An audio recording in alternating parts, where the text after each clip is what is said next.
예수님 찬양 받으소서.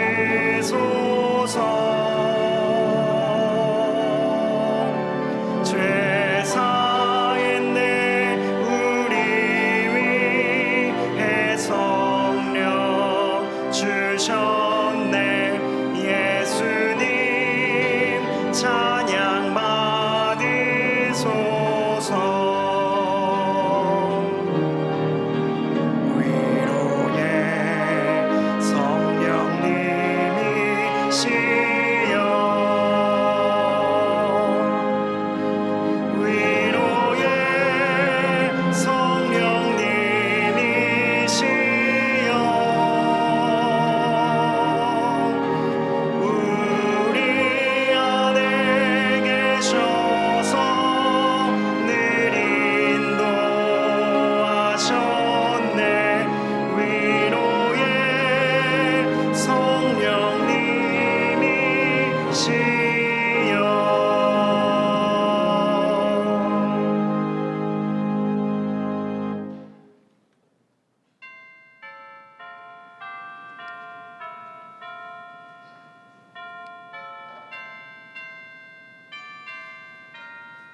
수고하고 무거운 짐진 자들아 다 내게로 오라. 내가 너희를 쉬게 하리라. 우리의 힘과 도움이 되어 주시는 하나님, 오늘도 우리를 참된 쉼을 경험하는 예배의 자리로 불러주셔서 감사합니다. 이 예배가 한 주간 짊어졌던 모든 수고와 인생의 무거운 짐을 내려놓는 평안의 시간, 은혜의 시간이 되게 하여 주시옵소서. 세상이 줄 수 없는 평안을 경험하는 성령 강림절 후 7번째 주일이 되게 하여 주시옵소서. 사랑의 하나님, 늘 마음에 품고 기도하는 한 영혼을 기억하시어 구원하여 주시고, 전쟁과 기근, 재해로 신음하고 있는 온 열방을 향한 간절한 기도에 응답하여 주시옵소서. 예수 그리스도의 이름으로 간절히 기어나옵나이다. 아멘.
지나고 새 아침 맞으니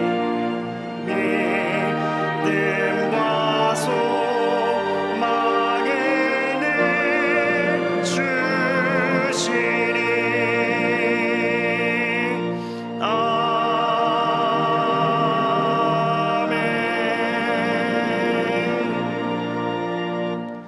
지난 한 주간 우리의 삶을 돌아보며 침묵으로 참회의 기도를 드리겠습니다.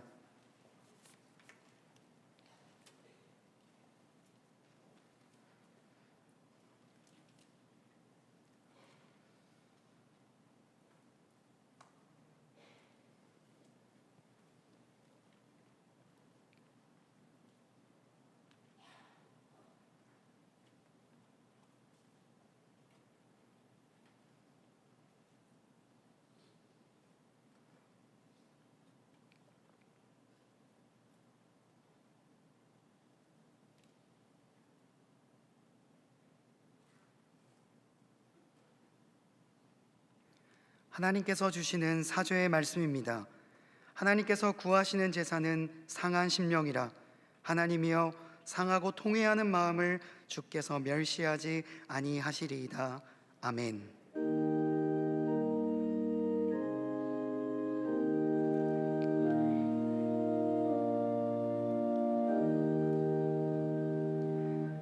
나는 전능하신 아버지 하나님, 천지의 창조주를 믿습니다. 나는 그의 유일하신 아들 우리 주 예수 그리스도를 믿습니다. 그는 성령으로 잉태되어 동정녀 마리아에게서 나시고 본디오 빌라도에게 고난을 받아 십자가에 못 박혀 죽으시고 장사된 지 사흘 만에 죽은 자 가운데서 다시 살아나셨으며 하늘에 오르시어 전능하신 아버지 하나님 우편에 앉아 계시다가 거기로부터 살아있는 자와 죽은 자를 심판하러 오십니다. 나는 성령을 믿으며 거룩한 공교회와 성도의 교제와 죄를 용서받는 것과 몸의 부활과 영생을 믿습니다. 아멘.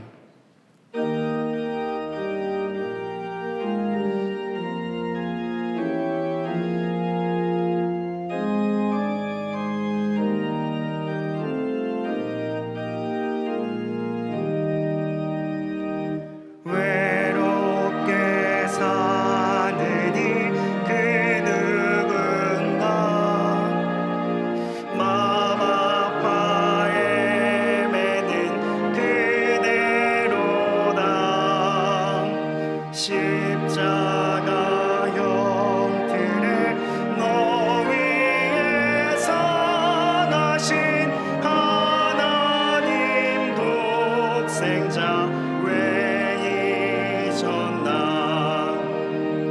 오직 주 예수님 널 돌보신다. 오직 주 예수님 널 사랑한다.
오직 주 예수님 널 사랑해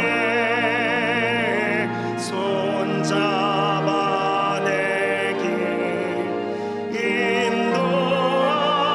인도하시는 사랑의 주 예수 오 하나님. 자막을 보시면서 함께 교회 공동기도를 드리겠습니다. 자비와 구원의 하나님, 7월 17일부터 시작되는 안미 일본 사역이 은혜롭게 진행되고 노숙자 도시락 봉사와 노방전도 사역을 통해 복음의 씨앗이 심겨지게 하옵소서. 청소년 2부, 초등부, 유년부의 여름 사역을 통해 하나님의 선하신 뜻이 이루어지고 사랑과 기쁨이 넘치는 시간 되게 하옵소서. 장마로 인해 피해를 입은 분들에게 하나님의 위로가 함께 하시고 여름철 수해를 예방하기 위한 효과적인 대안이 마련되게 하옵소서.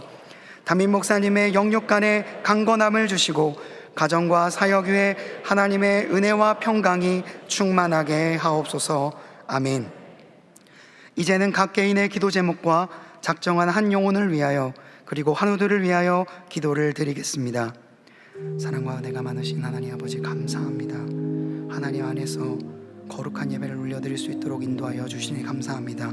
마음에 품고 기도하는 기도 제목 가운데 때에 따라 함께 하시는 은혜로 응답하여 주시고 간절한 마음으로 기도하고 있는 한 영혼을 위하여 기도하오니 이 시간 주님의 은혜의 보좌 앞으로 나온 모든 이들의 기도를 응답하여 주시옵소서. 무엇보다 병중에 있는 모든 환우들의 마음을 어루만져 주시고 슬픔 가운데 있는 이들에게 주님의 은혜와 평강이 가득 차고 넘칠 수 있도록 인도하여 주시옵소서.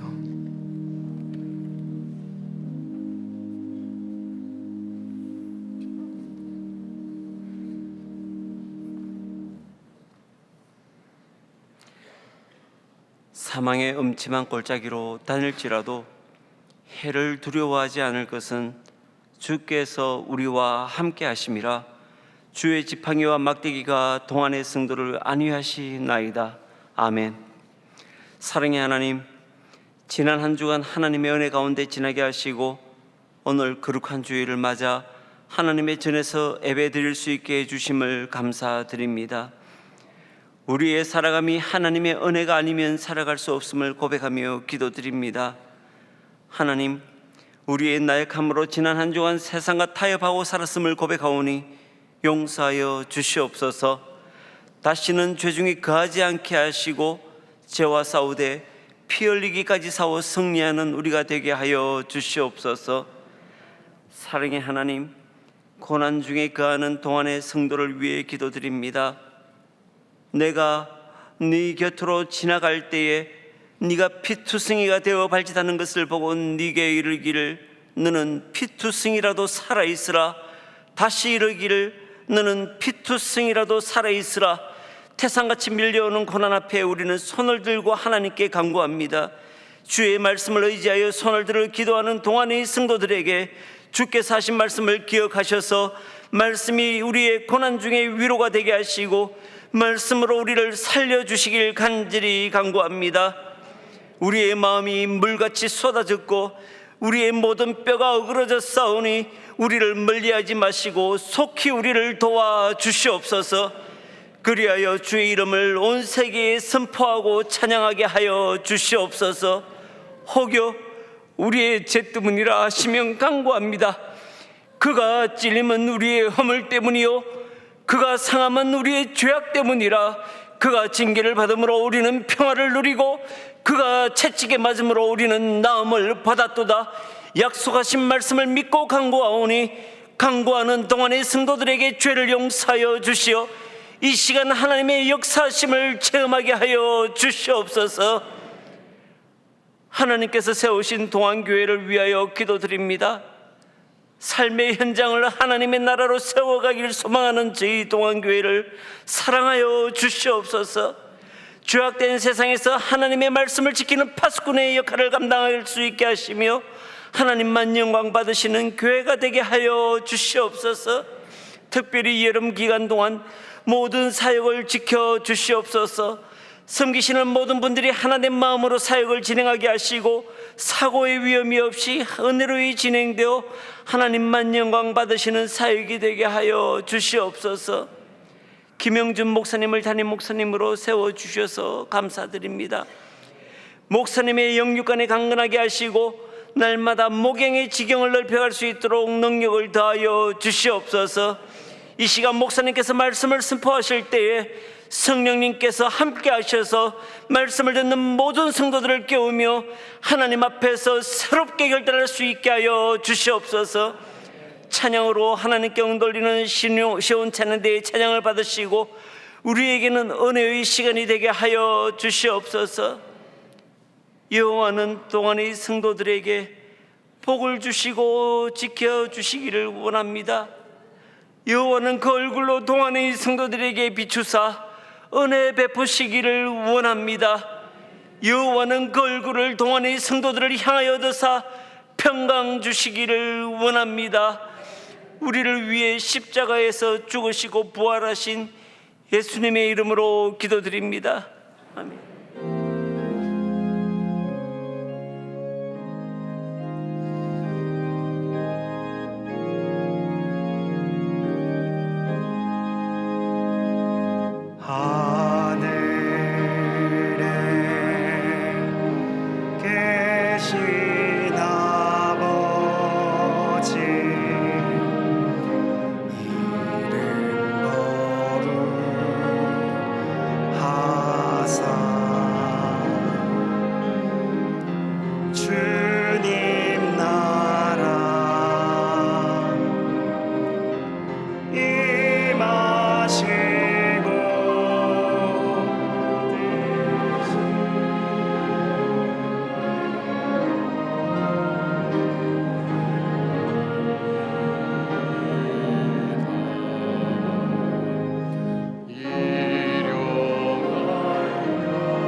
하나님 고맙습니다. 죄 가운데 있던 저희들을 불러서 주님의 자녀 삼으시고 또 저희들을 불러서 예배의 자리에 나오게 하신 것 진실로 감사를 드립니다. 우리의 의지와 우리 생각이 결정하고 결단하는 것처럼 보여지지만 성령님의 강력한 움직이심이 없이는 하나님 이 자리에 나올 수 없는 것을 주님 앞에 감히 고백을 드립니다. 이 자리에 인도하신 하나님, 우리의 일평생이 복 있는 자리에 늘 저희들로 하여금 있게 하시고 복 있는 자의 삶을 살아갈 수 있도록 저희들을 붙들어 주시옵소서. 예배를 주님 앞에 올려드릴 때에 하나님, 주님을 만난 그 기쁨과 감격이 세상의 고난과 시련을 이겨낼 수 있는 힘이 되게 하시고 주님의 말씀을 따라 삶의 바른 방향을 하나님 찾게 하실 뿐 아니라 우리 삶 속에 지치고 힘든 우리의 모든 일들 가운데 새 힘 주시는, 그리하여 하나님 독수리가 날개치며 창공을 차고 올라가는 놀라운 힘과 능력을 공급받는 귀한 예배가 될 수 있도록 하나님 붙들어 주시옵소서. 하나님, 기가 막힐 웅덩이와 수렁처럼 어려운 가운데 있는 주의 자녀들이 있습니다. 아버지, 주께서 그 형편과 사정을 아시오니 마음을 위로하여 주시고 감당할 은혜와 능력을 베푸실 뿐 아니라 반드시 승리할 수 있도록 주님께서 인도하여 주시옵소서.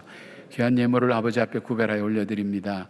아버지, 예물이 쓰여지는 곳에 주님의 영광 드러나게 하시고 드리는 손길을 위해 그 상업의 하나님 생업의 현장과 자녀선들 위에도 복과 은혜를 베풀어 주실 뿐 아니라 드리지 못한 주님의 자녀들 위에도 드릴 수 있는 믿음과 하나님 물질의 풍요로움도 주님 허락하여 주실 뿐 아니라 주를 경외하고 섬기고 주께 온전히 드리는 자의 삶을 지켜주시사 물질로 범죄하지 않도록 도와주시고 또 궁핍하지 않도록 때를 따라 돕는 하나님의 은혜로 더하여 주시옵소서. 질병으로 고통 중에 있는 주의 자녀 있습니다. 하나님, 매일매일 찾아오는 절망과 싸우지 않으면 딛고 일어설 수가 없는 하나님 연약한 심령들입니다. 아버지, 그 마음을 강건하게 하시고 그 육체를 강건케 하여 주셔서 회복케 하시는 하나님의 능력을 체험케 하여 주시고 주님 전에 나와서 함께 예배를 올려드리는 저희들 되게 하시며 하나님, 주 앞에 하나님 회복케 하신 주님을 찬양하는 믿음의 부요함이 넘치는 귀한 삶이 될 수 있도록 주여 함께하여 주시옵소서.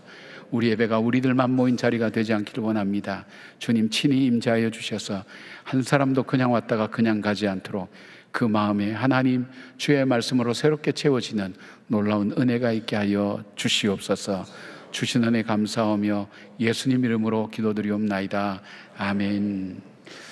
할렐루야. 오늘 예배 자리에 오신 여러분들을 축복하고 또 환영합니다. 우리 좌우에 있는 분들에게도 같은 축복을 나눠주시죠. 주의 평강을 기원합니다. 주의 평강을 기원합니다. 예, 고맙습니다. 예배의 마음이 여러분 속에 조금씩 회복되는 것 같아서 너무 감사합니다. 여러분이 영상으로만 드리던 예배를 이제 주의 전에 나와서 함께 예배를 드릴 수 있게 되고 또 이전보다 믿음이 더욱더 성장하는 그런 기간이 이 코로나의 기간이 되었다면 먼 훗날 우리의 삶을 돌아보며 또 그 역사를 돌아보며 이것이 한국교회 정말 하나님 뜻 안에서 바르게 걸어가는 걸음이 되었다고, 고난이 고난뿐 아니라 좋은 계기가 되었다고 고백할 수 있게 되리라 믿습니다. 그 삶을 걸어가는 저와 여러분들이 오늘의 하나님 역사를 써갈 수 있기를 그렇게 부탁을 드립니다. 엘린 바나바 계속 모집합니다.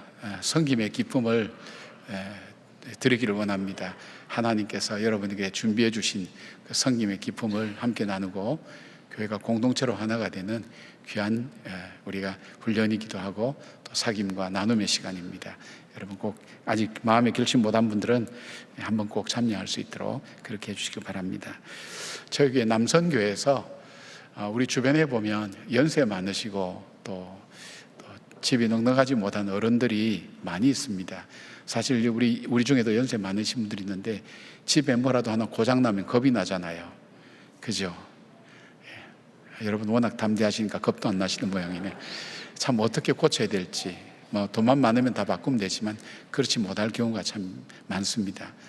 그런데 그런 난처한 경우를 대비해서 우리 남성교회에서 여러분들 우리 집을 수리를 해주시는 일들을 사역을 하고 있죠. 그러다 보니까 사람들이 많이 필요하게 됩니다. 여러분들께서 교회 나오시면서 한 번도 이런 섬김을 못 하신 분들, 또 했다가 중단하신 분들 있으면 같이 참여하시면 그분들에게 참 기쁨이 되고 또 섬김의 귀한 나눔이 우리 가운데 이루어질 줄 믿습니다. 난 아무 기술도 없는데 어떻게 하나요? 그런데 기술은 배우면 될 것 같습니다. 오셔서 심부름이라도 하겠다, 그리고 뒤에서 중보기도라도 하겠다는 분들도 함께 지원해 주셔서 우리 남성교회가 정말 선교에 앞장서는 교회가 될 수 있도록 여러분께서 함께 참여해 주시기 바랍니다. 우리 자녀들 여름 성경학교 계속 지금 교회에서 진행되고 있고요.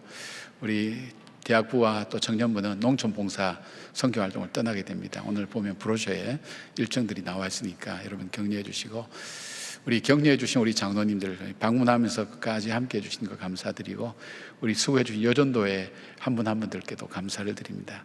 이분들의 섬김이 없이는 우리 청년들의 봉사가 이루어지지 못할 것입니다. 많이 힘들겠죠. 함께 교회가 하나가 되어서 돕는 귀한 사역 위에 또 하나님께서 은혜로 함께 하실 수 있도록 기도로 도와주시기 바랍니다. 교회 셔틀버스 시간이 조금 변경되었습니다. 우리가 주차할 때가 참 힘들죠. 3부가 아마 가장 힘드실 거예요. 그래서 2부 예배를 가능하면 일찍 마치려고 설교도 원고대로 하려고 되게 많이 노력하고요.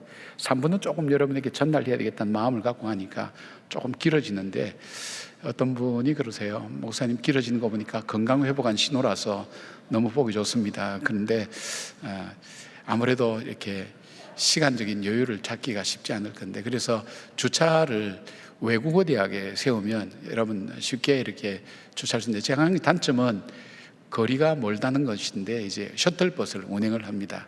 근데 30분 연장해서 오후 3시까지 연장하는 것이 됐으니까 여러분이 주차하시고 오시면 편하게 언제든지 나가실 수 있고, 또 주차 비용은 교회에서 부담을 하니까 여러분께서 봉사도 하시고 하실 수 있으니까 셔틀버스 많이 이용해 주시기 바랍니다. 우리 교회에서 우리 주차하시는 분들이 얼마나 수고가 많은지요. 그분들이 아이디어를 내셔서 정말 우리 성도들에게 도움이 되었으면 좋겠다, 그렇게 세운 귀한 이렇게 방법입니다. 여러분께서 많이 격려해 주시고 함께 해 주시면 고맙겠습니다.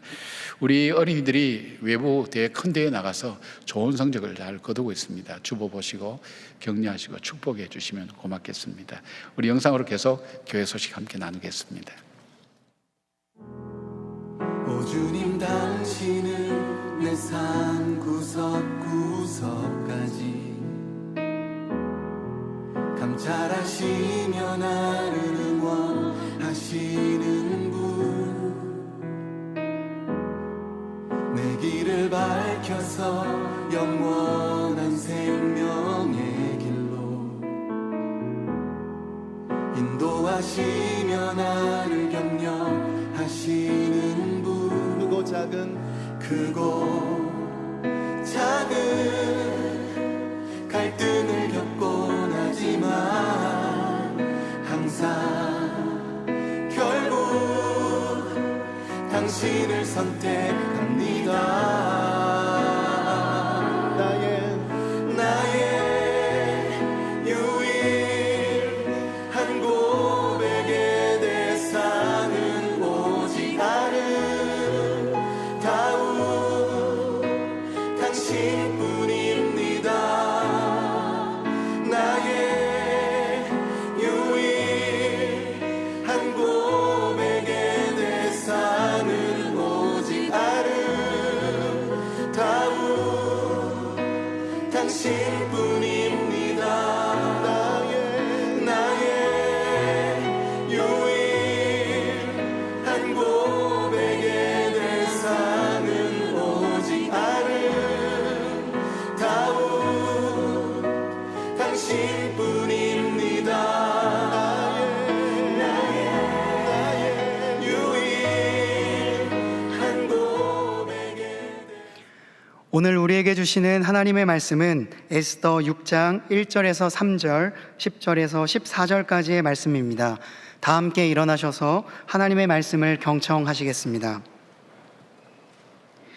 그날 밤에 왕이 잠이 오지 아니하므로 명령하여 역대 일기를 가져다가 자기 앞에서 읽히더니 그 속에 기록하기를 문을 지키던 왕의 두 내시 빅다나와 데레스가 아하수에로 왕을 암살하려는 음모를 모르드게가 고발하였다 하였는지라. 왕이 이르되 이 일에 대하여 무슨 존귀와 관작을 모르드게에게 베풀었느냐 하니 측근 신하들이 대답하되 아무것도 베풀지 아니하였나이다 하니라. 이에 왕이 하만에게 이르되 너는 내 말대로 속히 왕복과 말을 가져다가 대궐문에 앉은 유다 사람 모르드게에게 행하되 물은 내가 말한 것에서 조금도 빠짐이 없이 하라.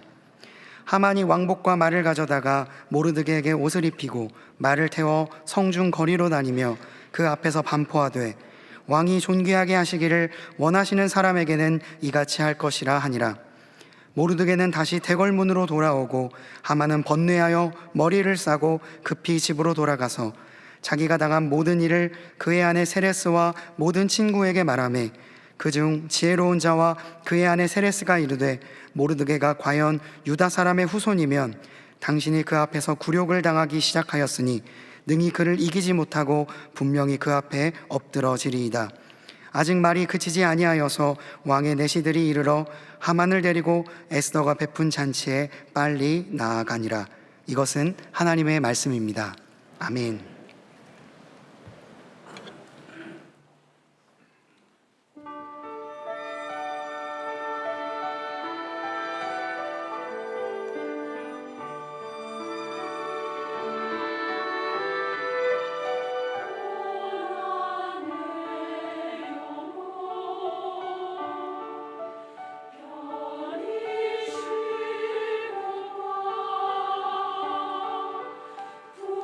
나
귀한 찬양 참 감사합니다. 은혜의 빛을 많이 줍니다.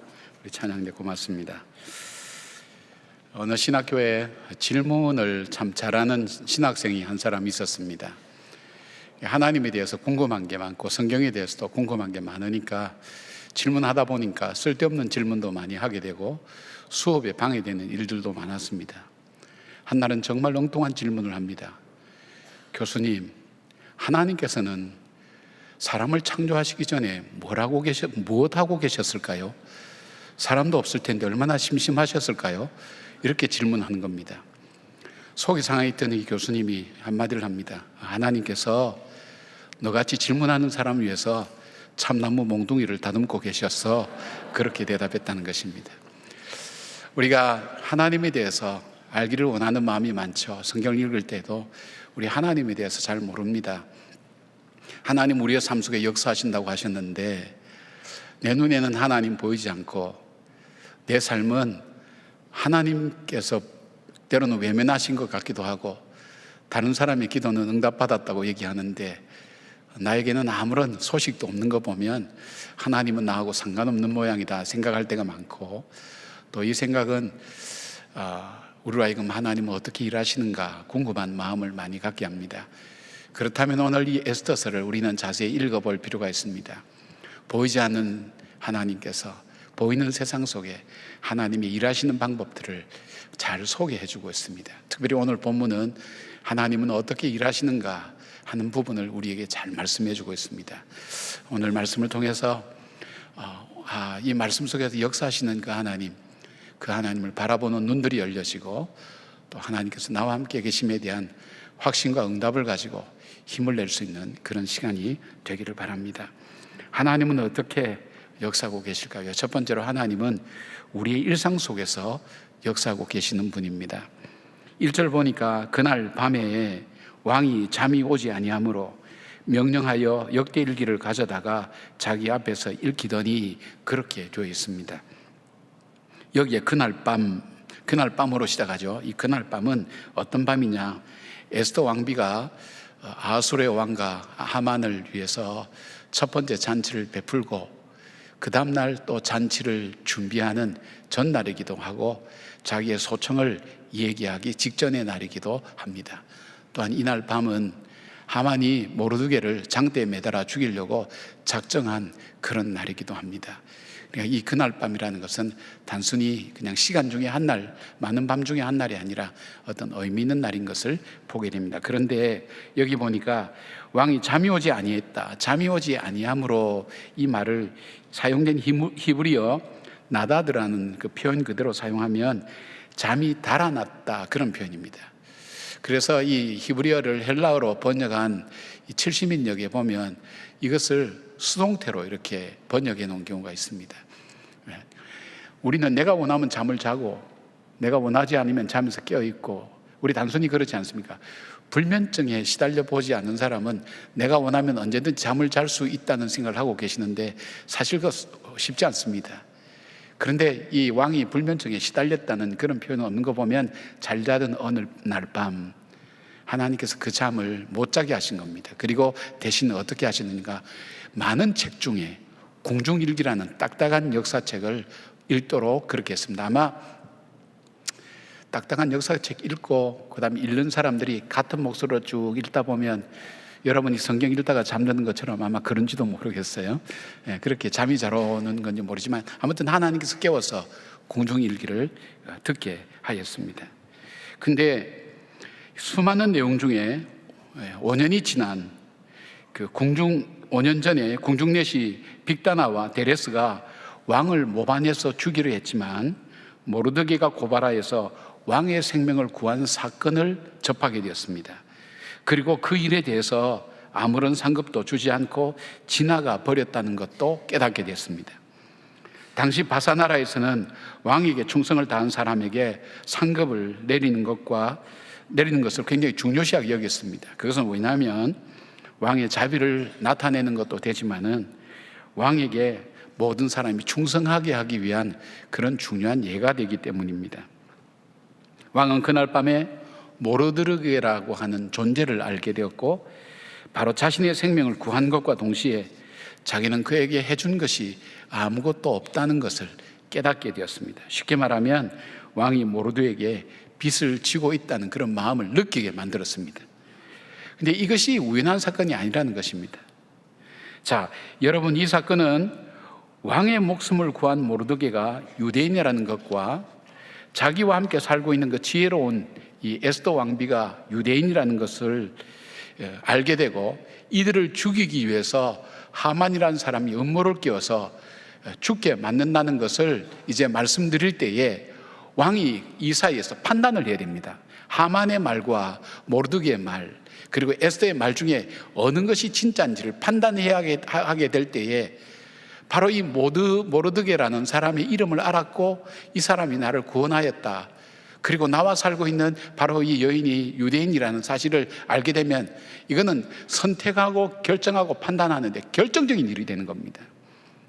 하나님께서는 바로 이 시간을 주장하셔서 이 가장 중요한 날 밤, 이 왕의 잠을 재우지 아니하시고 그로 하여금 궁중일기를 읽게 하면서 모르드게라는 사람을 알게 했고, 빚진 마음을 갖게 만들었고, 자기 생명을 구했고 나라를 구했구나 하는 마음을 갖게 만든 이 마음을 갖고 다음 날을 맞이하게 됩니다. 얼마나 중요한 시점에 중요한 선택인가, 일인가 하는 것을 보게 됩니다. 뿐만 아닙니다. 왕이 신하를 찾을 때 마침 모르드게를 그날 장대에 매달기 위해서 왕의 허락을 받기 위해서 일찍 되거래 출근했던 하만이 밖에서 기다리고 있었습니다. 거기 누구 없느냐 할 때 하만이 기다리고 있다가 왕에게 나갔습니다. 근데 왕의 질문이 모르드게를 어떻게 생각하느냐 이랬으면 얘기가 많이 달라졌을 거예요. 왕의 질문이 기가 막힌 질문을 합니다.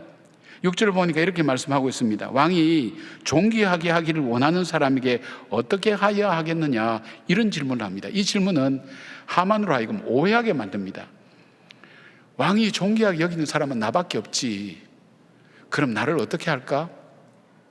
내가 나를 위해서 할 수 있는 게 뭘까 생각을 하고 착각을 하면서 자기가 자기께 빠지도록 그렇게 만들었다는 것입니다.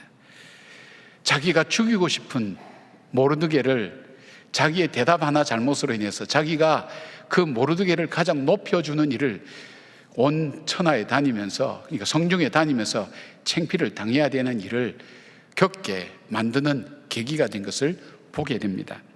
사랑하는 여러분, 다윗이 시편 141편 3절에 여호와여 내 입 앞에 파수꾼을 세우시고 내 입술에 문을 지키소서라고 기도한 것을 보면 다윗은 이 말에 대해서 잘 알았던 사람입니다. 여러분, 우리가 수많은 말을 하지만, 우리가 하는 말 중에 의식 없이 하지만은 이 말 중에는 해서는 안 될 말이 있고 꼭 해야 될 말이 있습니다. 사람을 죽이는 말이 있고 사람을 살리는 말이 있습니다. 헛된 말이 있고 유익한 말이 있습니다. 우리의 말이 그냥 평범하게 나오는 것 같고 다른 사람 하는 말을 평범하게 듣는 것 같지만, 그래서 주님은 뭐라고 말씀했습니까? 너희가 무슨 무익한 말을 하더라도, 아무 이익이 없는 말을 하더라도 심판날에 하나님께서 그걸 가지고 심판을 하시겠다고 말씀하신 이유가 말이라는 것이 그렇게 중요한 겁니다. 오늘 여러분들도 저도 수많은 말을 할 때 그 말 중에는 나도 모르게 남을 죽이는 말을 하는 경우가 있고, 나도 모르게 하나님이 이래 대적하는 말을 하는 경우도 있고, 나도 모르게 나 스스로를 절망케 하는 말을 할 때가 많이 있다는 것입니다. 그래서 다윗은 그 어려움과 고초와 고난을 많이 겪었던 다윗은 이렇게 고백합니다. 하나님, 내 입술에 파수꾼을 세워주십시오. 이 말은 뭘까요? 하나님, 내가 하지 말아야 될 말은 하지 않게 하십시오. 소극적으로는 입으로서 말로서 죄를 짓지 않게 해달라고, 그리고 적극적인 의미는 하나님, 내가 주님의 뜻을 이루는 말을 하는 그런 사람이 되게 해주십시오 하는 그 간절함을 담은 기도가, 그 간구가 여기 있는 겁니다. 내가 그냥 말을 하니까, 내 입이니까 내 마음대로 하는 말 그냥 막 한다고 생각하지 않았어요. 이 말 속에는 하나님이 기뻐하신 말이 있는가, 생명을 살리는 말이든가, 그 말의 가치를 알았던 사람, 그 말까지도 주장하시는 하나님을 알았던 것이 다윗입니다. 히브리서 4장 16절에 이 말씀이 있습니다. 그러므로 우리가 긍휼하심을 받고 때를 따라 돕는 은혜를 얻기 위하여 은혜의 보좌 앞에 담대히 나갈 것이니라. 때를 따라 돕는 은혜, 기도할 때도 자주 사용하죠. 여러분, 우리가 하나님의 은혜가 필요 없었을 때가 있으셨나요? 물론 우리가 하나님의 은혜가 정말 필요할 때가 있어요. 피부로 느낄 때 정말 지금은 하나님의 은혜가 필요해. 그런데 여러분이 난 지금 돈이 이 정도 있고, 나는 권력이 이 정도 있고, 자녀들도 잘 되고 있고, 집안에 아무 일도 없고 평안하다고 생각할 때, 그때도 하나님의 은혜가 필요 없었을까요? 사실 사업을 하다가 이렇게 망하신 분들 얘기 들어보면 언제부터 사업이 어렵기 시작했습니까? 그러면 그분들의 공통 얘기는 가장 잘 될 때, 그때가 사업이 사실은 기울기 시작했다는 것을 뒤늦게 알았습니다는 얘기를 많이 합니다. 여러분이 평안하고 나는 이대로 살아도 괜찮다고 하는 그때가 어쩌면 하나님의 은혜가 더 많이 필요할 때인 것을 알 수가 있습니다. 살아온 지난 날들을 바라보면 우리는 하나님의 은혜의 때가 필요 없을 때가 없었어요. 이 때를 주장하시는 분이 하나님이시라는 겁니다. 그래서 때를 따라 돕는 은혜를 얻기 위해서 어디로 간다 그러고요? 은혜의 보좌 앞에, 하나님 보좌 앞에 담대히 나간다 그랬어요. 예수 그리스도의 보혈의 피로 나간다 그랬어요. 왜요? 이 때를 주장하시는 하나님, 그 하나님의 능력을 알기 때문입니다. 다윗은 시편 139편 1절에서 4절까지 이렇게 고백합니다. 여호와여, 주께서 나를 살펴보셨으므로 나를 아시나이다.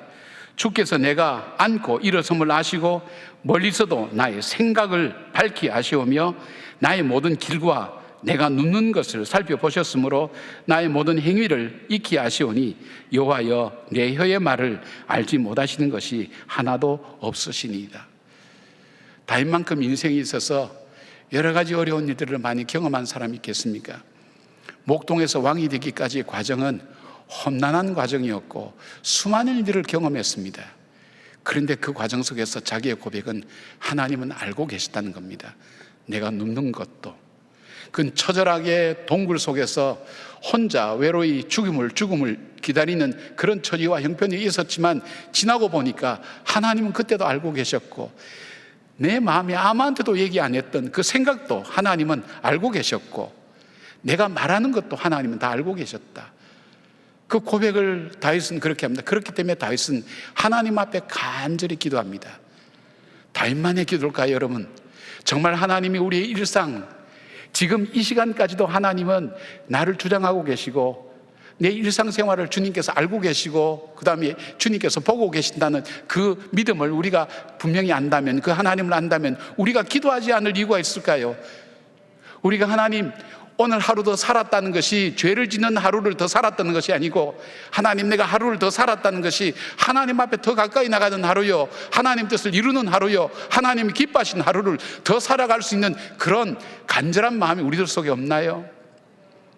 여러분은 사람만큼 죄를 짓는 그런 사람으로 남고 싶은가요? 그런 사람은 아마 없을 겁니다. 그렇다면 우리는 이 기도를 해야 되지 않겠습니까? 나의 입술을 주장하신 주님, 나의 때를 주장하시고 내가 어떻게 살아야 될지 나의 길도 아시고 일어서고 앉고 마음의 생각까지도 아시는 주님, 나를 주장하여 주십시오. 나와 함께 동행하여 주십시오. 나로 하여금 내 입술에 파수꾼을 세우셔서 주의 복된 복음을 전하는 그런 인생으로 살게 하십시오라고 그렇게 기도해야 되지 않을까요? 사랑하는 여러분, 주님은 오늘 우리를 보고 계십니다. 알고 계십니다. 이 믿음의 고백이 확실하다면 오늘은 기회입니다. 오늘은 그냥 일상 지나가는 하루의 평범한 하루가 아니라 내가 오늘도 하나님께서는 하나님 뜻 안에서 살기를, 하나님의 거룩한 일을 하며 살기를 주님은 보고 계시고 기대하고 계신 하루라는 것을 기억하시면서 주님이 주신 복된 기회를 그냥 흘려보내는 여러분이 되지 않기를 바랍니다. 이제 기도하시기를 바랍니다. 내 시간과 나의 모든 것을 주장하신 주님, 나에게 은혜를 베풀어 달라고 기도하시는 간절함이 여러분 삶 속의 길을 주님 이름으로 축복합니다. 자, 우리 하나님은 또 어떤 분일까요? 우리 하나님은 겸손한 자를 반드시 높이시는 하나님이라는 것을 오늘 이 본문은 말씀해 주고 있습니다. 11절 보니까 하만이 왕복과 말을 가져다가 모르드게에게 옷을 입히고 말을 태워 성중 거리로 다니며 그 앞에서 반포하되 왕이 존귀하게 하시기를 원하시는 사람에게는 이같이 할 것이라 하니라, 그렇게 말씀하고 있습니다.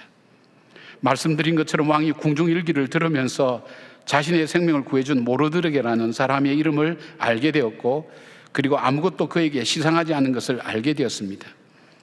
당시에 모르드게는 왕을 죽이려는 음모를 알고 고발하는데 많은 용기가 필요했을 것입니다. 여러분, 현실 정치에서 한번 생각해 보십시오. 청와대를 그 비리를 고발했던 일들 있지 않습니까? 그 바람에 일어난 일들. 그러나 얼마나 많은 위험을 감수하면서 해야 될 일들이 많았는가. 왜냐하면 정말 어려운 상황들이거든요.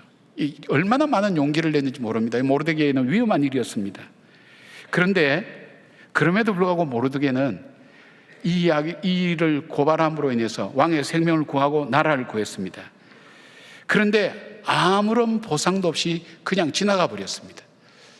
저나 여러분 마음속에 이런 마음이 있을 거예요. 우리가 남다르게 수고하고 애썼을 때 누가 좀 알아주었으면, 누가 참 격려를 해주었으면, 그런 마음이 있는데 뭐 보상이나 이런 거는커녕 그냥 아무 말도 없이 뭐 당연한 일을 했다는 듯이 이렇게 바라볼 때 마음에 서운함이 왜 없겠어요? 근데 한 나라를 구했는데, 왕의 생명을 구했는데 아무 반응이 없어요. 모르드게는 얼마나 서운했을까요, 마음에. 그런데 우리가 이해되지 못할 것은 모르드게가 이것을 어떻게 왕에게 나타내려고 시도를 한 번도 하지 않았다는 거예요. 내가 이만큼 이런 일을 했는데 이것을 왕이 안 알아주고 있다고 얘기하고 어떤 형태든 전달하려고 왕후 에스더를 통해서도 이야기할 수 있는데, 모르드게는 아무것도 말하지 않았어요. 그러나 하나님께서는 가장 중요할 때에 이 사건을 통해서 모르드게를 높여주셨어요. 아무런 보상도 받지 못한 것이 이스라엘을 구원하는 일에 귀하게 쓰여지는 절묘한 타이밍에 이 일이 쓰여질 뿐 아니라 가장 처참한 자리에 있던 모르드게를 가장 높은 자리에 옮겨주셨어요. 하만이 오히려 자기를 죽이려고 했던 그 하만이 자기를 높이고 성중거리를 다니게 만들었습니다. 그 거리는 바로 어떤 거리입니까? 모르드게가 하만이 자기와 유대 백성을 죽이겠다는 그 조서가 발표됐을 때 옷을 찢고 베옷을 입고 죄를 뒤집어 쓰고 울며 불며 다녔던 그 성중거리였습니다. 사람들이 볼 때 어떻게 알았을까요? 이제 모르드게의 인생은 끝났구나. 저 인생은 끝났구나. 가장 낮은 자리에, 가장 처참한 자리, 그 성중에, 그 성중거리에 자기를 죽이려고 하는 하만이 왕의 말에 모르드게를 태우고 왕의 관을 쓰고 왕의 옷을 입히고 말꼬리를 잡고 다니면서 왕이 존귀하게 여기는 사람은 이렇게 높일 것이라고 성중에 그렇게 다녔으니까 이건 아주 높임에 대한 극과 극의 비유가 아닙니까? 하나님께서 이렇게 드러나게 하시고 높여주신다는 겁니다. 어떤 모르드게에게? 겸손한 모르드게에게. 그런데 모르드게가 왜 겸손하고 잠잠했을까요? 그도 사람인데 그런 마음 없었을까요? 그는 이 믿음이 있었습니다. 바로 하나님의 절대 주권을 믿었습니다. 이 말은 뭐냐면 높이시는 분도 낮추시는 분도 하나님이신 걸 믿었습니다. 알게 하시는 분도 하나님이시고 모르게 하시는 분도 하나님이시라는 그 온전한 믿음을 그는 갖고 있었습니다. 베드로전서 5장 6절에 이렇게 말씀합니다. 그러므로 하나님의 능하신 손 아래에 겸손하라. 때가 되면 너희를 높이시리라. 그렇게 말씀합니다. 이 말씀을 믿습니까? 맞습니다. 하나님의 능하신 손 아래에 겸손하라. 때가 되면 너희를 높이시리라. 모르드게는 그토록 자신이 대단한 일을 하고도 다른 사람에게 자랑하거나 아무런 보상이 없다고 불평하지 않았습니다. 능히 역사를 주관하시는 하나님의 손 아래에 자기가 있다는 것을 알기 때문에 그는 겸손했습니다. 자기를 드러내지 않았습니다. 오히려 하나님께서 그런 모르드게를 가장 존귀하고 높은 자리에 세우고 복되게 만드셨습니다. 사무엘상 2장 6절부터 7절까지 한나의 노래에서 하나님께서 이런 고백을 합니다. 여호와는 죽이기도 하시고 살리기도 하시고 수월에 내리기도 하시고 거기에 올리시기도 하시는도다. 여호와는 가난하기도 하시고 부하게 하시며 낮추기도 하시고 높이기도 하시는도다. 그렇게 고백합니다. 인생의 끝에서 끝까지 왔다 갔다 했던 한나의 인생, 그는 미친 여자처럼 기도할 수밖에 없었던, 몸부림칠 수밖에 없던 그 처참한 인생의 그 질곡을 왔다 갔다 하면서 그가 고백했던 그 고백, 내 인생이 나에게 달려있지 않구나. 높이시는 분도 하나님이시고 낮추시는 분도 하나님이시고, 그리고 부하게도 하시고 가난하게 하신 분이 하나님이시구나. 내 인생이 나에게 달려있는 것이 아니라 하나님께 있구나. 여기에 하나님 뜻이 있구나. 그렇게 한나의 고백, 그 노래, 그것이 한나의 노래만 되겠습니까? 오늘 저와 여러분의 노래 아닙니까? 여러분의 인생이 돈에 달려 있었나요? 권력에 달려 있었나요? 여러분의 건강에 달려 있었나요? 자녀들의 평안함에 여러분의 인생이 달려 있었나요? 이 모든 것이 내 힘으로 할 수 있었나요? 내 힘으로 되는 것 같았지만 인생이 좀 더 원숙해지고 알게 되면 이거 내 힘이 아니었구나 하는 것은 신앙을 가지지 않은 사람, 그러면서도 철이 든 사람, 그 사람들은 이 사실을 압니다. 인생은 내 손에 있지 않구나 하는 걸 압니다. 이걸 학문으로 정립한 것이 맞는 얘기 들는지 모르겠지만 보이지 않는 손이라고 정립한 경제학자도 있지 않습니까? 우리 힘으로 돌아가는 게 아니라는 겁니다. 에딘버러 대학에 제임스 심프슨 경이라는 분이 있었습니다. 이분은 마취제를 발견한 사람입니다. 옛날에는 수술 받으면 그냥 맨살 그대로 째면 고통과 아픔을 다 당했어요. 이 마취제가 발견되기 전까지는. 근데 이분이 마취제를 발견한 것은 의학계의 굉장한 사건입니다. 그래서 영국에서 썰 이래가지고 이분에게 경이라고 하는 자기를 주었어요. 위대한 일을 했기 때문에. 나이가 많이 들었던 이 심프슨 경에게 한 학생이 질문합니다. 선생님은 생애에 있어서 가장 뜻깊은 소중한 발견 한 가지를 든다면 무엇을 들겠습니까? 모든 사람이 예상했습니다. 정말 이 의학계에 놀라운 일을 이루은 이 마취제의 발견은 바로 이분이 얘기할 것이다 생각인데, 잠시 이분이 묵상하더니 조용하고 나직하면서 힘있고 확신 있게 이렇게 대답합니다. 나의 생애에 있어서 가장 소중한 발견은 나는 죄인이라는 사실과 예수님이 나의 구주라는 사실을 발견하는 것입니다. 그러기에 이 심승경은 위대한 일을 하고도 겸손하게 사람들에게 존경과 사랑을 받으며 살아갈 수가 있었던 것입니다. 왜요? 내가 죄인인데, 아무 가치 없는 죄인인데, 내가 무엇을 했고 어느 위치에 있고 무엇을 가지고 있고, 이것이 내 인생의 여러 가지를 결정하는 것이 아니다. 나는 원래 본질상 죄인이었다. 희망이 없는 존재였는데 바로 나 같은 사람을 예수 그리스도께서 구원하여 주셔서 하나님의 자녀되게 하셨다는 사실, 그 사실에 대한 발견이야말로 내가 일평생에 발견한 어떤 것보다도 더 큰 발견이라고 고백한 바로 심프슨 경의 그 발견이 오늘 저와 여러분의 발견이 아니겠습니까? 예수님은 누가복음 17장 10절에 종의 비유를 말씀하시면서 종의 자세는 바로 우리는 무익한 종이라 우리가 해야 할 일을 한 것뿐이라 할지니라 라고 그렇게 말씀하라고 우리에게 전하고 있습니다. 그렇습니다. 우리는 우리가 살아가면서 내가 한 일이 가족들이 몰라줄 때도 있습니다. 이웃들이 몰라줄 때도 있습니다. 친구들도 모릅니다. 교회 지체들도 모릅니다. 아무 대가도 없습니다. 그래서 때로는 내가 이거 헛된 고생한 거 아닌가, 그리고 헛된 일을 하는 것 아닌가 하는 생각이 들 때가 많을 겁니다. 아마 여러분들도 이런 일들을 많이 경험하게 될 것입니다. 그러나 십자가의 주님을 생각하면서 주님만 알아주십니다 라고 하는 그 마음이 들어가고 그 고백을 드리게 될 때에 하나님은 때가 되면 반드시 높여주십니다. 하나님의 방법은 다양합니다. 우리가 예상하지 못한 방법으로 하나님은 높여주십니다. 세워주십니다. 우리 내면 속에 채워주시든지 많은 사람 앞에 세워주시든지 하나님의 방법으로 이 모르드게를 높이 세우셨던 하나님의 방법으로 겸손한 자를 세우시는 것을 보게 됩니다. 성경의 전체의 내용 속에서 계속 언급되고 있는 것, 겸손함에 대한 이야기를 하고 있습니다.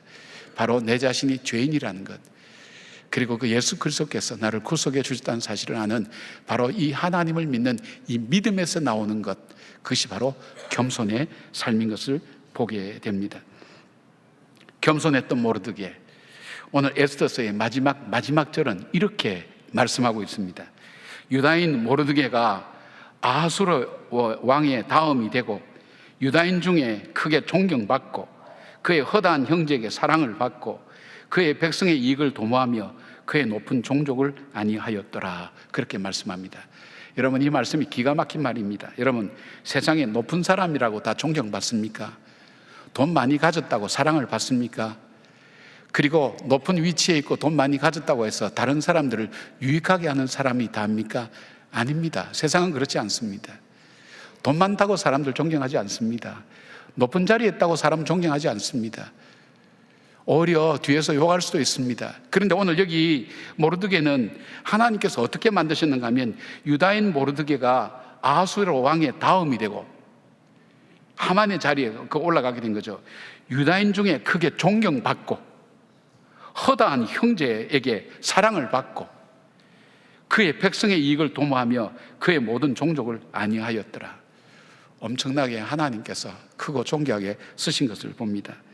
여러분, 하나님께서 겸손한 자를 세우실 때 바로 이 자리는 여러분의 이름을 부르시면서 요셉처럼 높이 세우시는 것처럼 겸손한 여러분들을 통해서 하나님께서 귀하고 존귀하게 여러분을 세워나가시는, 그리고 훗날 수많은 천군 천사들 앞에서 주님을 믿고 따랐던 우리를 높이 세워주시고 존귀하게 여기시는 그 하나님의 소망의 그 말씀들을 바라보면서 여러분, 선을 행하다 낙심하지 말기를 바랍니다.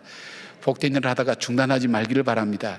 나는 오늘부터 그만이야, 더 이상 나는 해도 소용이 없어, 그런 마음 갖지 마시고 이 믿음 붙들고 선한 일 끝까지 해나갈 때에 하나님께서 저와 여러분의 인생을 복되게 세워줄 줄 믿습니다. 하나님은 겸손한 자를 반드시 세우신다는 것, 그 기억하시길 바랍니다.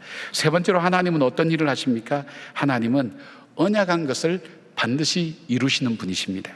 13절 보니까 자기가 당한 모든 일을 그의 아내 세레스와 모든 친구에게 말하며 그중 지혜로운 자와 그의 아내 세레스가 이르되 모르드게가 과연 유다 사람의 후손이면 당신이 그 앞에서 굴욕을 당하기 시작하였으니 능히 그를 이기지 못하고 분명히 그 앞에 엎드려지이다. 자, 이 말씀이 뭐냐면, 자, 이 수모를 당한 이 하만이 집에 돌아와서 전날 자기 친구들 불러놓고 자랑하고 자기 아내에게 자랑했는데, 오늘 수모 당한 것을 그 친구들과 그 아내한테 얘기를 하니까 친구들 중에 지혜로운 자, 여기에 지혜로운 자는 그냥 머리가 좋고 처세가 빠르고 이런 사람만 얘기 아니라 보통 유명한 학자일 수가 있습니다. 지혜로운 자, 친구들 중에 지혜로운 자와 그 아내, 자기를 잘 아는 그 아내가 얘기할 때 모르드게가 과연 유다 사람의 후손이면 당신이 그 앞에서 굴욕을 당하기 시작했으니 능히 그를 이기지 못하리라 하는 이 말씀이 히브리어 문법적으로 보면 반드시 그렇게 된다는 확신을 가지고 말하는 겁니다. 여러분, 지금 하만은 어떤 사람입니까? 이 나라의 2인자입니다.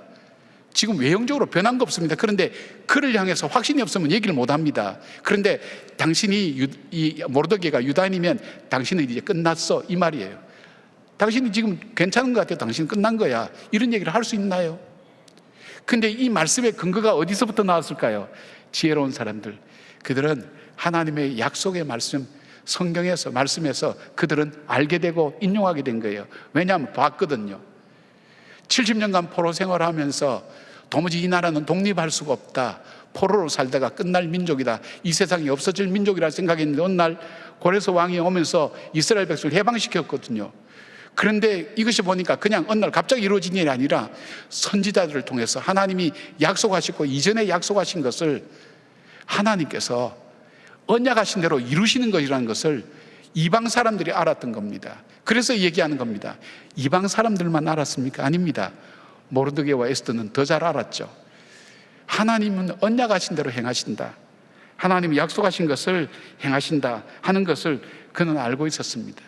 여러분, 그러기에 모르드게가 덤덤하고 그리고 여유있고 넉넉하게 처신할 수 있게 된 겁니다.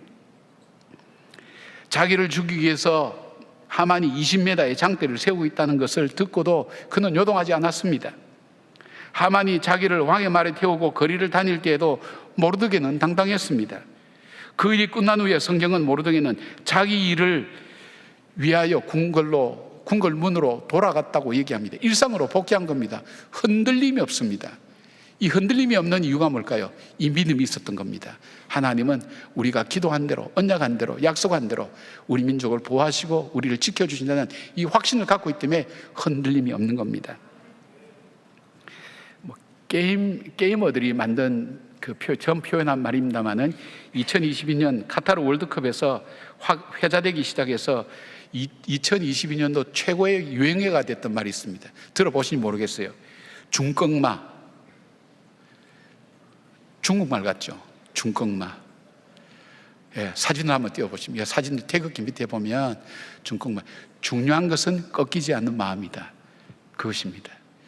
우리가 패배해서 16강 탈락할 때 마지막에 우리가 이길 수 없다는 포르투갈을 2대1로 역전승 거두고 났을 때에 이 관중석에서 이렇게 넘겨줬던 태극기 밑에 중요한 것은 꺾이지 않는 마음이다 적혔어요. 그것이 그해 2022년도, 그러니까 작년에 회자되었던 유명한 말입니다.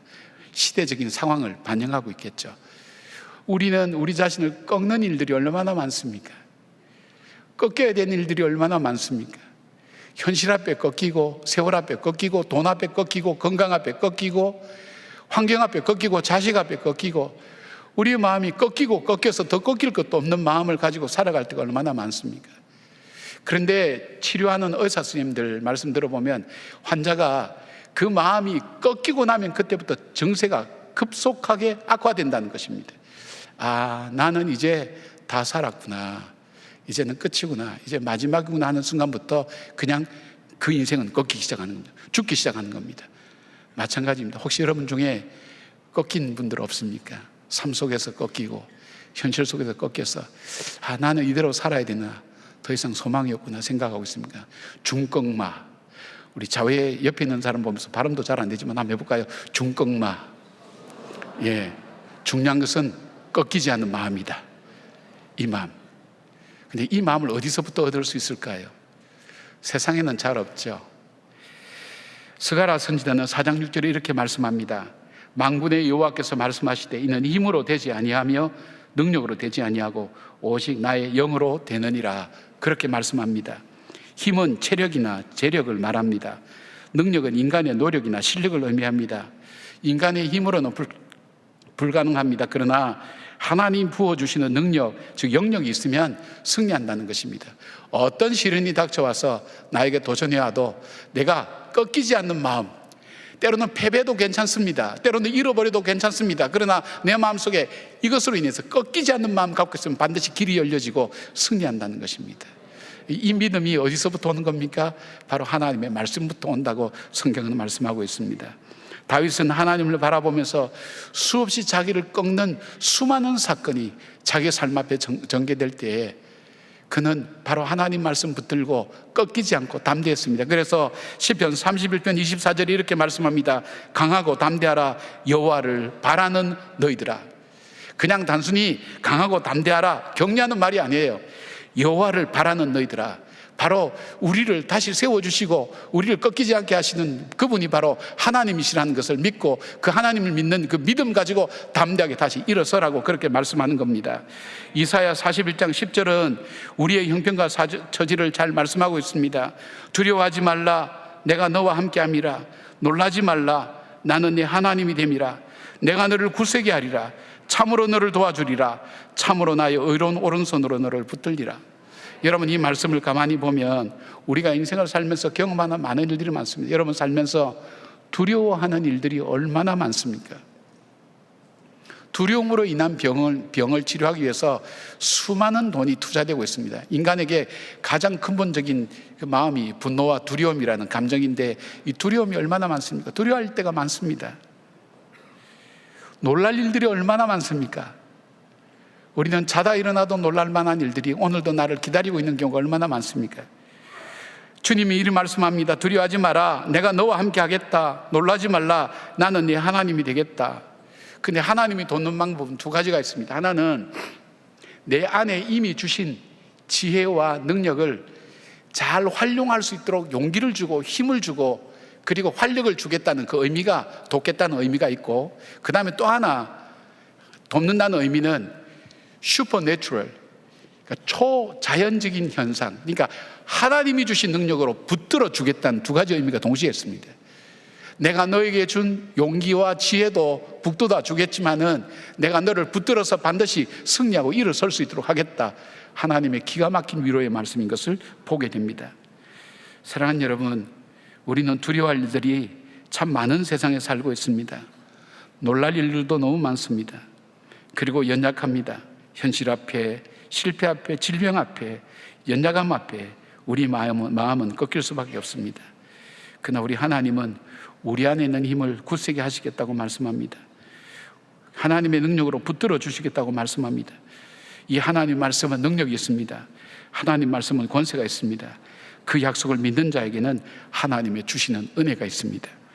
이사야 40장 30절 31절에 동일하게 말씀합니다. 소년이라도 피곤하며 곤비하며 장정이라도 넘어지며 쓰러지되 오직 여호와를 앙망한 자는 새 힘을 얻으리니. 새 힘을 얻는 여러분들 되기를 바랍니다. 지난 2020년 9월 30일 날 94세를 일기로 세상을 떠났던, 하나님 부름받았던 우리나라 최고령 현직 의사였던 이 한원주 권사님의 이야기가 있습니다. 사진 보시면 환하게 웃고 계시죠. 이분은 1949년도 경성여자의학 전문학교를 졸업하고 물리학자인 남편과 결혼해서 미국으로 건너가서 내과 전문의를 딴 사람입니다. 원래 한국에서는 산부인과를 전공했습니다. 귀국 후에 그는 병원을 운영하면서 많은 돈을 벌었습니다. 그렇게 평안한 일상은 언제까지나 계속될 것 같았지만 그가 53살이 되었을 때 어느 날 갑자기 남편이 세상을 떠나게 됐습니다.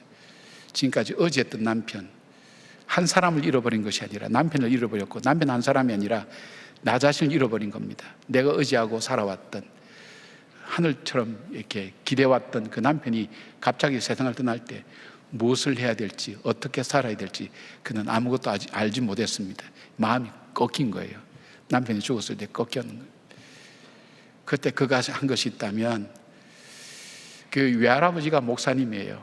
외할아버지가 목사님이니까 그 목사님, 그 외할아버지 통해서 주셨던 그 신앙, 그리고 성장할 때 어머니 아버지가 보여줬던 그 자리가 어떤 자리인가 하면 기도의 자리입니다.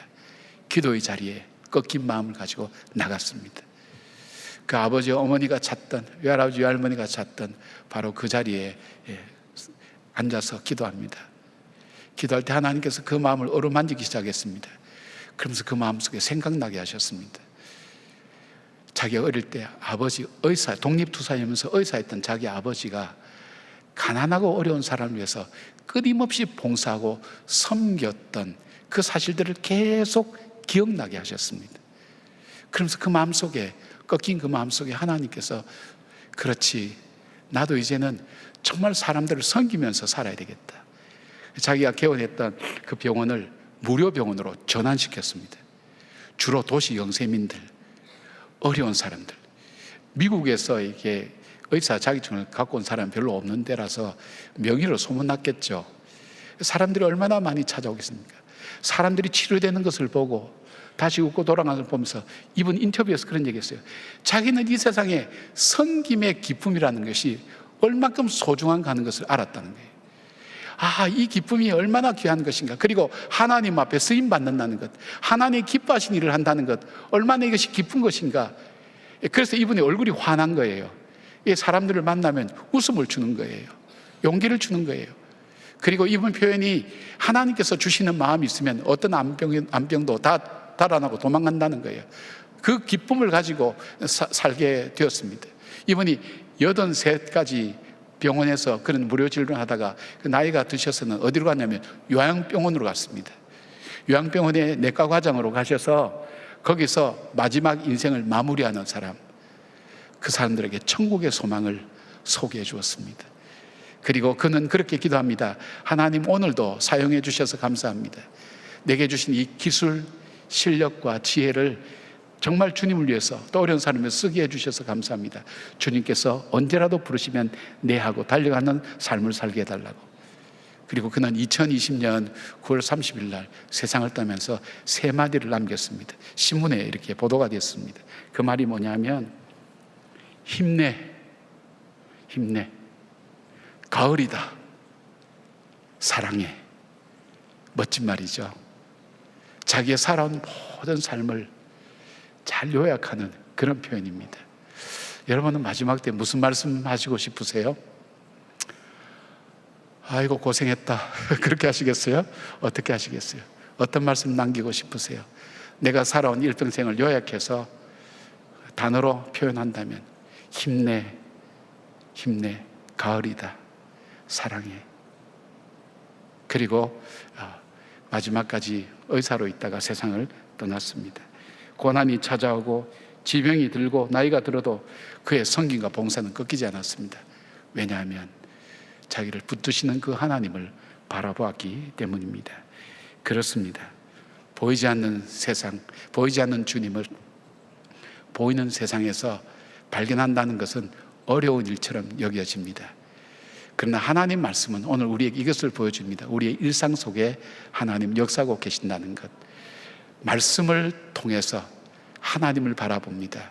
그리고 오늘 내가 사는 이 하루, 이것이 평범한 하루가 아니라 주님께서 오늘 나에게 주신 기회의 하루라는 것을, 기회의 시간이라는 것을 우리가 알고 내 삶에 내 입술을 통해서 사람을 살리고 내 입술을 통해서 하나님의 뜻이 이루어질 수 있도록 섬겨나가는 삶, 그리고 내가 스스로 자랑하고 나타내지 아니하고 하나님 앞에 겸손할 때 높이시는 그 하나님께서 우리를 가장 처참한 자리에서 올리셨던 그 모르드게를 세우셨던 그 하나님이 우리를 세워주실 것이라는 것, 그리고 그 하나님은 언약하신 것을 반드시 이루시는 하나님이라는 것을, 그것을 다시 믿으며 걸어가는 여러분들 되기를 바랍니다. 저는 요즘 가끔 제가 살아온 삶을 돌아볼 때가 참 많습니다. 이제는 모르겠습니다. 외람됩니다만은 제 인생을 이렇게 한번 돌아봅니다. 나는 어떻게 해서 예수를 믿게 되었을까? 신비롭습니다. 제가 믿음의 부모님 만나지 않았다면 신앙생활 하기는 참 어려웠을 거라고 생각합니다. 왜냐하면 관상을 보는 분이 저보고 한번 그런 얘기를 하더라고요. 목사님은 목사 안 됐으면 술상무감입니다. 제가 인정해요. 예. 근데 또 재밌는 얘기를 하면 제가 어느 날 성찬식을 하고 있는데 제가 문득 그 생각이 드는 거예요. 내가 지금 뭐 하고 있지? 온 교인들께 술 나눠주고 있잖아. 세상 말로 하면요. 예. 맞아요. 저 성품이나 저 성격으로는 하나님을 믿는 가정에서 태어나지 않았다면 예수 믿기는 참 어려웠을 것이다. 저는 모태신앙인데요. 저는 모태신앙은 아닙니다. 제가 어릴 때 믿었으니까. 저는 모태신앙인데요. 이런 분 계신데, 모태신앙은 하나님께서 왜 모태신앙으로 보내셨냐면 아무리 해도 안 믿을 것 같으니까 아예 믿게 만들어서 나오게 만들었다는 거죠. 얼마나 은혜입니까? 감사해야 되죠. 그 다음에 우리 가정이 깨어질 뻔했고 아내도 잃어버릴 뻔했고 수없는 여러 가지 생명의 위기와 어려움 가운데서도 여기까지 오게 하셔서 오늘 여러분 앞에 설 수 있을 때까지 살아온 지난 날들 이렇게 찍어보면 아슬아슬한 순간들 많았습니다. 제 힘이 아니었습니다.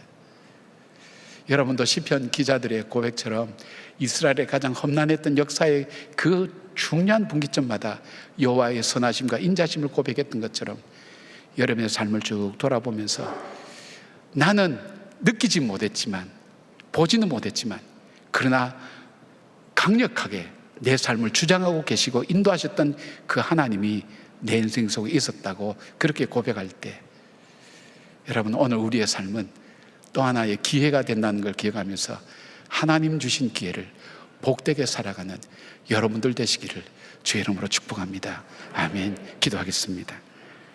고맙습니다 주님. 감사합니다 주님. 정말 하나님 앞에서 아름답게 살아가는 우리의 일평생 되게 하시고 고난과 시련 앞에 꺾이지 않는 그런 마음들을 허락해 주셔서 다시 일어서서 말씀 붙들고 걸어갈 수 있도록 사랑하는 우리 성도님들 꼭 붙들어 주시고 하나님 함께하여 주시옵소서. 예수님의 이름으로 기도드리옵나이다. 아멘. 말씀 생각하시면서 우리 고백의 찬양 함께 올려드리겠습니다.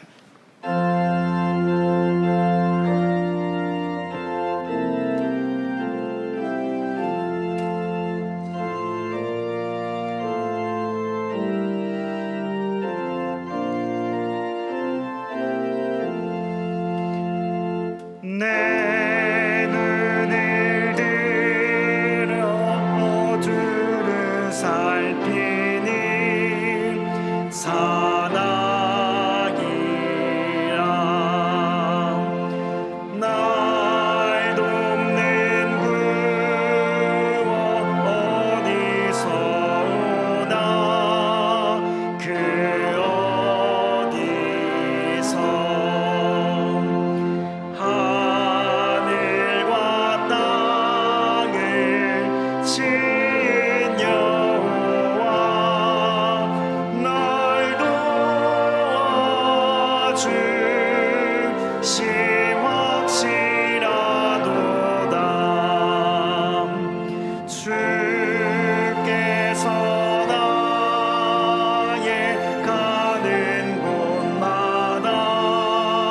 지키시며 졸지도 않고 깨어 계셔서 늘 지키네.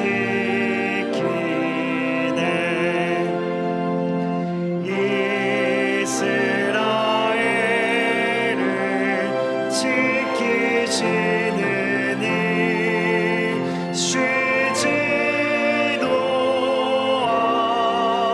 않고 살펴주시네. 여호와 나의 보좌시니 늘 지키며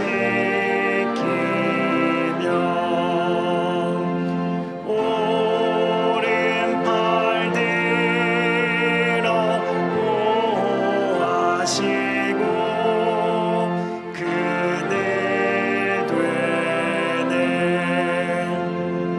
낮에는 내가 상치 못하며 또 밤에 달이 해치 못하네. 여호와 나의 영혼 지키며 돌보시며 내 모든 죄를 사해 주시고 늘 지키네.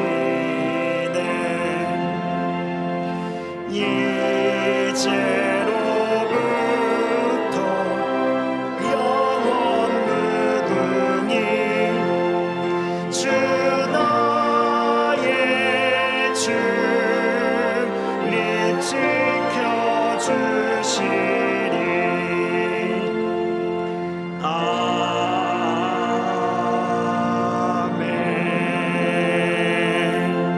아멘. 7월 이달의 말씀을 함께 선포하시겠습니다. 여호와여, 주는 나의 찬송이시오니 나를 고치소서. 그리하시면 내가 낫겠나이다. 나를 구원하소서. 그리하시면 내가 구원을 얻으리이다. 아멘. 이제는 우리 주 예수 그리스도의 은혜와 우리 하나님의 사랑과 성령님의 감동하심이 보이지 않는 그 하나님, 그러나 내 삶 가장 가까이 내 안에서 역사하시고 내 삶에서 붙들어 주시고 인도하시는 그 주님을 믿음의 눈으로 바라보고 고백하며 오늘을 살아가기를 다짐하는 꺾이지 않는 그 마음, 우리를 다시 세우시는 그 주님 앞에 나아가 기도하며 위로부터 주시는 힘을 덧입기를 다짐하고 주님의 도움을 요청하는 주의 백성들 머리 위에 관계된 일들과 관계된 사람들 위에 이 나라와 이 민족 위에 지금부터 영원까지 함께 하시기를 간절히 축원하옵나이다. 아멘. 아멘.